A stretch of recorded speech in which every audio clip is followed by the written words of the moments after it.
Hello students, आज हम बात करने वाले हैं अपनी बायोलॉजी की पहली सीरीज जिसका पहला चैप्टर है लाइफ प्रोसेसेस। केमिस्ट्री का चैप्टर 1 और 2 देखना है तो डिस्क्रिप्शन में लिंक डाल दिए मैंने, आप उसको चेकआउट कर सकती हैं। तो बात करते हैं लाइफ प्रोसेसेस की।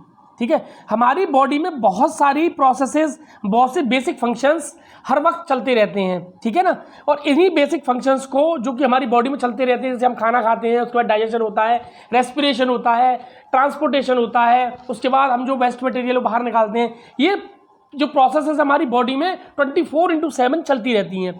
और इन्हीं प्रोसेसेस को हम क्या बोलते हैं? Life processes. The basic function performed by the living organism to maintain their life on the earth. ठीक है, हमारी अर्थ पर मेंटेन रखने के लिए अपने आप को हमारी बॉडी में बहुत सारी लाइफ प्रोसेस चलती हैं। सबसे पहला nutrition, respiration, transportation and excretion. और भी होती हैं, कंट्रोल एंड कोऑर्डिनेशन, रिप्रोडक्शन, और भी बहुत सारी प्रोसेसेस हैं, लेकिन हम इस चैप्टर में हमें चारों ही पढ़नी है। तो सबसे पहले बात करते हैं न्यूट्रिशन की। ठीक है, तो सबसे पहले the process of intake of nutrients और न्यूट्रिएंट्स को यूटिलाइज करना। देखिए, इनटेक करना न्यूट्रिएंट्स को और उसको यूटिलाइज करने की प्रोसेस को भी न्यूट्रिशन बोलते हैं। कौन कौन से न्यूट्रिएंट्स होते हैं? Carbohydrate, protein, fat, minerals, vitamin and water. अब देखिए, बात करते हैं मोड की। तो कौन कौन से मोड ऑफ न्यूट्रिशन है जिससे हम खाने को ऑब्टेन करते हैं, प्रोक्योर करते हैं? तो दो मोड ऑफ न्यूट्रिशन आपको देखने को मिलेंगे, autotrophic nutrition and heterotrophic nutrition. Synthesize their own food from simple organic substances. कुछ ऐसे ऑर्गेनिज्म होते हैं जो अपना फूड खुद सिंथेसाइज करते हैं। ठीक है, ऐसे मोड ऑफ न्यूट्रिशन को हम ऑटोट्रॉपिक न्यूट्रिशन बोलते हैं। अभी किस किस की मदद से बनाते हैं? कार्बन डाइऑक्साइड और वाटर। इसी को हम इनऑर्गेनिक सब्सटेंसेस बोलते हैं। क्या बोलते हैं इनको? Inorganic substances. तो पिछली बार बोर्ड में क्वेश्चन आया है कि which type of inorganic substances used in photosynthesis. तो पहला है कार्बन डाइऑक्साइड एंड दूसरा है वाटर। ठीक है, इनके एग्जांपल की बात करें तो green plants and bacteria. Heterotrophic nutrition क्या होते हैं? जो can't synthesise their own food, जो अपना खाना स्वयं नहीं बना सकते, ऐसे ऑर्गेनिज्म को हम क्या बोलते हैं? Heterotrophic nutrition. ऐसे प्रोक्योर करते हैं हेटरोट्रॉपिक न्यूट्रिशन, जैसे एनिमल्स एंड फंगाई। ये आपने प्रीवियस क्लासेस में भी पढ़ा होगा। इनमें डिफरेंस देख लेते हैं, तो बहुत डिफरेंस इजी है। ग्रीन प्लांट्स और एनिमल इनके एग्जांपल हैं। बाकी which synthesise their own food and which can't synthesise their own food, ये आप डिफरेंस लिख सकते हैं। Nutrition in plants, photosynthesis. देखिए, ये इंपॉर्टेंट है समझना। ठीक है, सबसे पहले जो ग्रीन प्लांट्स होते हैं, उनकी जो लीव्स होती हैं उनमें होता है क्लोरोफिल। तो क्लोरोफिल क्या करता है? सबसे पहले ट्रैप करता है सनलाइट को। ठीक है, सनलाइट की हेल्प से फिर ये इनऑर्गेनिक दो सब्सटेंसेस है, एक तो कार्बन डाइऑक्साइड और दूसरा आता है वाटर। इसकी हेल्प से ये अपना फूड सिंथेसाइज करते हैं और क्या बनाते हैं? ग्लूकोज, और स्टार्च की फॉर्म में ये स्टोर रहता है। ठीक है, आइए देख लेते हैं। The process by which green plants take inorganic substances like carbon dioxide and water and convert them into food like glucose in the presence of sunlight and chlorophyll is called a photosynthesis। ठीक है, देखिए इसका आप वो भी बना सकते हैं केमिकल रिएक्शन। ये क्या लेती हैं? कार्बन डाइऑक्साइड, और क्या लेती हैं? वाटर। ठीक है, और क्लोरोफिल और सनलाइट की हेल्प से ये क्या बना लेते हैं? फूड। ये फूड है ग्लूकोज। ठीक है, और क्या रिलीज करते हैं? ऑक्सीजन, और क्या बनाते हैं? वाटर। ठीक है, ऑक्सीजन तो मिलती है हमें प्लांट से। ठीक है, नेसेसरी कंडीशंस क्या हैं वो देख लेते हैं। तो नेसेसरी कंडीशन है सनलाइट होनी चाहिए, क्लोरोफिल होना चाहिए, कार्बन डाइऑक्साइड और वाटर। ये हमारे इनऑर्गेनिक हैं, ध्यान रखना। ठीक है, ये इनऑर्गेनिक सब्सटेंसेस हैं। अब कुछ स्टेप्स हैं जो फोटोसिंथेसिस में यूज होते हैं। ठीक है, उनको देख लेते हैं। कौन कौन से स्टेप हैं जो फोटोसिंथेसिस में यूज होते हैं? तो सबसे पहला है कि ये जो कुछ स्टेप्स हैं जो फोटोसिंथेसिस में यूज होते हैं, वेरी इंपॉर्टेंट। देखिए, सबसे पहले होता है एब्जॉर्प्शन। किसका? लाइट का, बाई क्लोरोफिल। क्लियर? क्लोरोफिल सबसे पहले लाइट को एब्जॉर्ब करता है, फिर उस लाइट एनर्जी को केमिकल एनर्जी में कन्वर्ट करता है। ठीक है, फिर क्या करता है? ये वाटर को स्प्लिट कर देता है। फिर क्या करता है? ये वाटर को स्प्लिट कर देता है into the hydrogen and oxygen. ठीक है, अब ये हाइड्रोजन और ऑक्सीजन अलग अलग हो गए। अब हाइड्रोजन का एडिशन कर देगा ये CO2 में, और इस प्रोसेस को बोलते हैं रिडक्शन। देखिए, reduction of carbon dioxide by hydrogen to form carbohydrate. का बन जाता है C6H12O6, ठीक है। ये हमारा फूड हो गया ग्लूकोज, ठीक है। डायग्राम देख लेते हैं स्टोमेटा का। देखिए सबसे पहले डायग्राम देख लेते हैं स्टोमेटा का। देखिए ये हमारे गार्ड सेल्स, ये हमारे गार्ड सेल्स हैं, ठीक है। जब इनमें वाटर जो है वो भर जाता है तो ये फूल के खुल जाते हैं, ओपन हो जाते हैं, ठीक है। और ये बोलते हैं स्टोमेटल पोर। यहाँ से हमारा गैसियस एक्सचेंज होता है, ठीक है। ये हमारा क्लोरोप्लास्ट है, ठीक है। ये क्लोज्ड स्टोमेटा है और ये ओपन स्टोमेटा है, ठीक। चलिए देख लेते हैं, tiny pores present on the surface of the leaf. Tiny pores जो होते हैं सरफेस ऑफ द लीव्स को, उनको हम क्या बोलते हैं? Stomata. Responsible for gaseous exchange, O2 out और CO2 इन, ठीक है। Surrounded by the pair of guard cells, ठीक है, मैंने बता दिया गार्ड सेल्स से सराउंडेड रहते हैं। Close into the guard cells, ठीक है। वैसे ही जो स्टोमेटा है वो ओपन हो जाएगा। भाई गार्ड सेल्स में पानी भर जाएगा, भारी हो जाएंगे तो ओपन हो जाएगा, ठीक है। और जब वाटर का फ्लो रुक जाएगा गार्ड सेल्स में तो स्टोमेटा क्या हो जाएगा? क्लोज हो जाएगा, ठीक है। ऐसे CO2 गैसियस एक्सचेंज होता है और वाटर का। अब बात करते हैं न्यूट्रिशन इन एनिमल्स, ठीक है।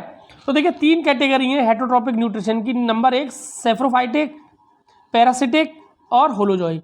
तो saprophytic, in this the organism obtain its nutrition from decaying organism matter of the dead plants and animal.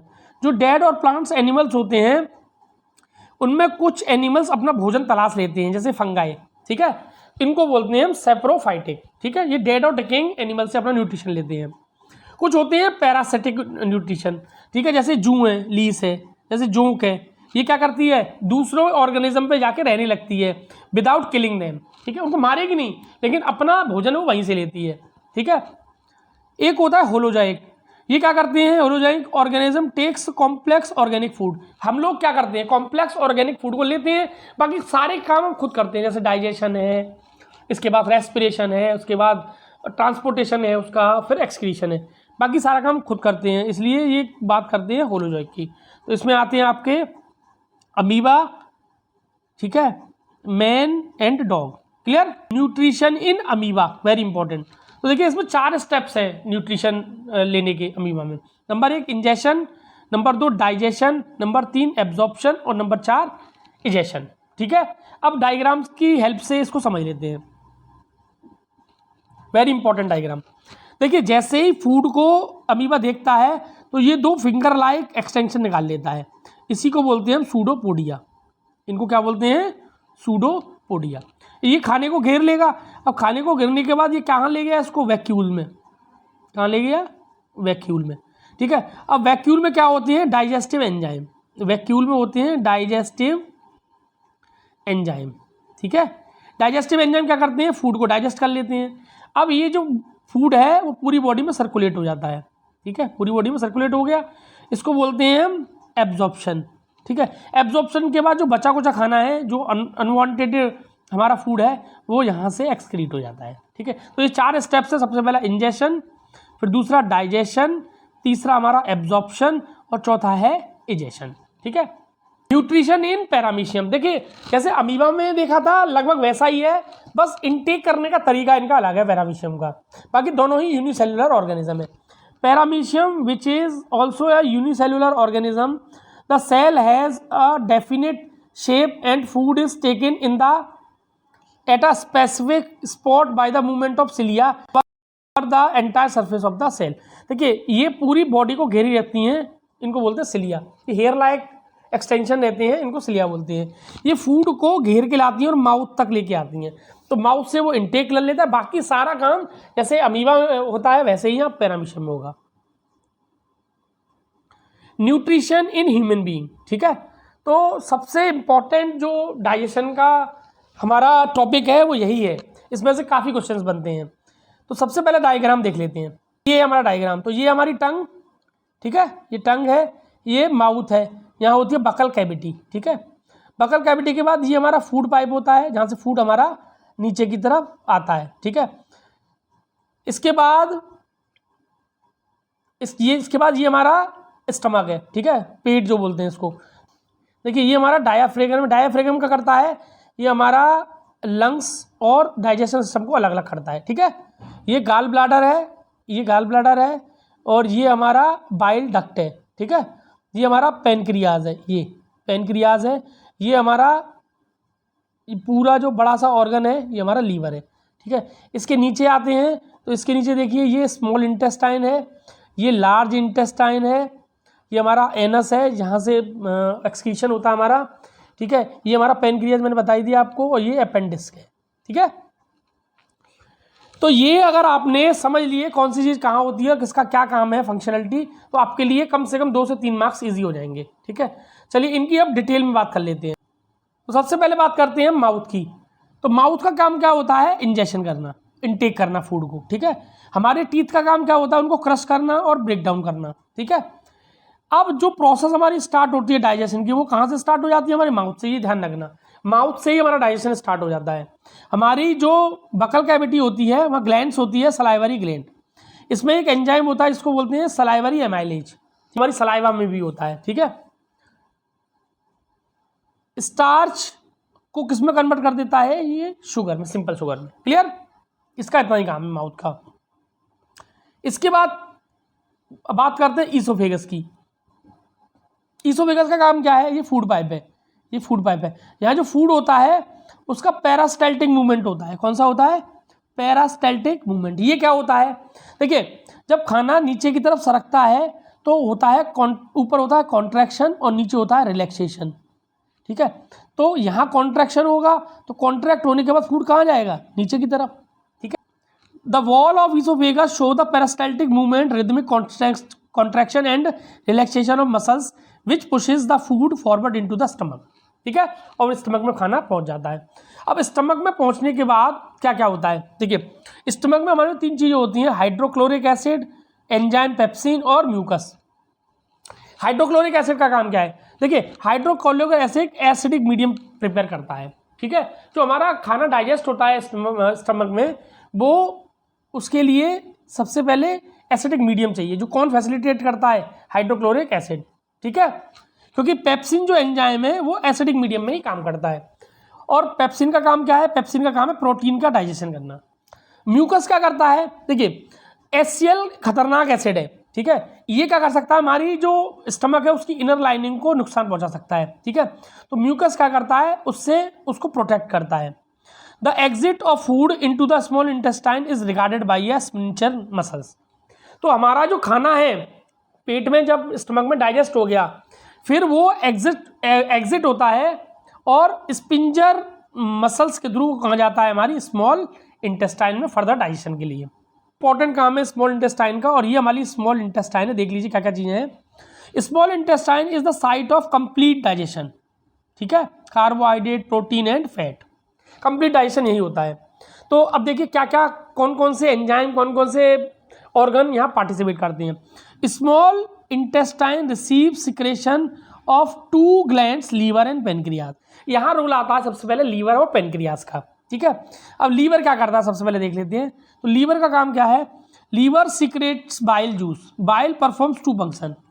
Liver क्या करता है? बाइल जूस सीक्रेट करता है, जो जिसके 2 फंक्शन है। सबसे पहला, जो ऊपर से खाना एसिडिक बन के आया है, जिससे HCl से एसिडिक बना है, उसको ये एल्कलाइन करता है। एल्कलाइन मतलब बेसिक बना देता है। क्या बना देता है? बेसिक, ठीक है। So the pancreatic enzyme can act on it. तो जो पेनक्रियाज से जो जूस निकला है, पेनक्रियाटिक जो जूस है, वो एक्ट कर सके, क्योंकि वो बेसिक मीडियम में काम करता है। Bile breaks the fat present in the food into the smaller globule. एक काम और करता है बाइल, ये क्या करता है? जो फैट के बड़े बड़े ग्लोब्यूल्स है, जो हम फैट खाते हैं वो कॉम्प्लेक्स होता है, तो ये फैट के बड़े बड़े ग्लोब्यूल्स को किस में तोड़ देता है? छोटे छोटे स्मॉल फैट में, ठीक है। और उसको बोलते हैं emulsified fat, so that enzyme can act on it and digest them, ठीक है। अब बात करते हैं पेनक्रियाज की। पेनक्रियाज का काम क्या है? देखिए पेनक्रियाज 2 चीज़ें सीक्रेट करता है, एक तो ट्रिप्सिन और दूसरा लाइपेज। लाइपेज का काम क्या है? जो ऊपर से इमल्सिफाइड फैट आया है उसको ब्रेक डाउन करना है, ठीक है। ऊपर से जो बाइल जूस ने इमल्सिफाइड फैट भेजा है उसको ब्रेक डाउन करता है। और ट्रिप्सिन का काम है, जो पेप्सिन ने डाइजेशन करके भेजा है प्रोटीन का, उसको फर्दर डाइजेस्ट करता है, ठीक है। इसके बाद थर्ड स्टेप्स क्या होता है, हमारी जो स्मॉल इंटेस्टाइन होती है वहां से निकलता है इंटेस्टाइनल जूस, और ये क्या करता है, जो प्रोटीन ऊपर से डाइजेस्ट होके आया है उसको कन्वर्ट कर देता है अमीनो एसिड में, ठीक है। यहाँ कंप्लीट डाइजेशन हो रहा है। कॉम्प्लेक्स कार्बोहाइड्रेट को किसमें कन्वर्ट कर देता है, ग्लूकोज में। और जो हमारा फैट है, इमल्सिफाइड फैट है और जो भी फैट है उसको फैटी एसिड और ग्लिसरॉल में कन्वर्ट कर देता है। तो ये ध्यान रखिएगा किसके, the process of absorption start in the small intestine. देखिए कुछ चीज़ें हमें रीअब्जॉर्ब करनी पड़ती हैं, तो उसके लिए हमें कुछ ऐसा सिस्टम चाहिए जो उनको रीअब्जॉर्ब कर सके, तो उसके लिए हमारे पास होती है विलाई, ठीक है। विलाई क्या होती है, small finger like projection which increases the surface area for absorption. इस तरह से होती हैं, तो ये क्या प्रोवाइड करती हैं, सरफेस एरिया ज़्यादा प्रोवाइड करती हैं। भाई कोई चीज़ मुड़ी हुई रखी होगी तो सरफेस एरिया ज़्यादा हो जाएगा ना उसका, जब खुलेंगे तो। और इनके पास होती हैं हमारी ब्लड वेसल्स, ठीक है। तो जो भी एब्जॉर्प्शन होता है वो ब्लड वेसल्स के थ्रू दे दिया जाता है ब्लड को। Are richly supplied with blood vessels which take absorb food each and every cell of the body, ठीक है। तो जी रीअब्जॉर्ब चीज़ें होती हैं वो ईच एंड एवरी सेल तक पहुँच जाती हैं। The inner surface of small intestine has millions of villi which absorbs nutrition from the digested food. Digested food से जो न्यूट्रिशन निकलते हैं उनको रीअब्जॉर्ब करने का काम कौन करता है, विलाई करती है। लार्ज इंटेस्टाइन की, तो ये स्ट्रक्चर जो दिख रहा है आपको, ये हमारा लार्ज इंटेस्टाइन। तो जो अनएब्जॉर्ब जो फूड होता है, जो बच गया है, डाइजेस्ट नहीं हो पाया, reaches large intestine where more villi absorb water. तो यहाँ भी विलाई होती हैं जो वाटर को रीअब्जॉर्ब कर लेती हैं, ठीक है। लास्ट है हमारा एनस, ये हमारा एनस का पार्ट है। एनस का काम क्या है, rest of the undigested food is removed by anus. तो अनडाइजेस्टेड फूड है वो रिमूव कहाँ से होता है, हमारे एनस के through, in the form of faeces, in the form of faeces. The exit of faeces is regulated by the anal sphincter, ठीक है। कहाँ से कंट्रोल होता है, ये एनल स्पिंचर से। सो गाइज आपको वीडियो कैसा लगा, लाइक करें, वीडियो को शेयर करें, सब्सक्राइब करें। Thank you.